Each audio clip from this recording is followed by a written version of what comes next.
pa ako. Sisend ko lang doon sa crush ko. Sige, be. Mag-posing ka na dyan. Yan, sige pa. Maganda ba, be? Tingin nga, be. Tangina mo, be? Nilaloko mo ba ako? Todo post ako dito tapos naka-front cam pa lang hinayupak ka? Ang pangit mo kasi, be. Klase mo kaya yan. Hampis ko kaya to sa'yo. Walang magkakopyahan ah. Be, nasagot ka ba sa number 6? Ay, letter B. Letter B. Thank you. Be, anong sagot sa 10? Be. Pass your papers in 5, Be, 4. ano yun? Be, dali na. Anong sagot sa 10? Sa number 10? Mama mo.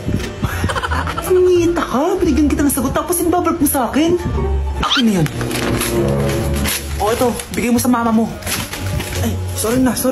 A few moments later. Be, di ba crush mo yun? Be, huwag kang maingay. Baka marinig niya. Psst, hoy! Crush ka daw na ito, oh! Ang ina mo, Be.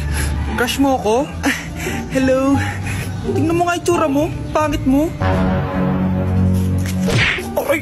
Halika dito, Be. Kulang pa yan. Be, kumalma ka.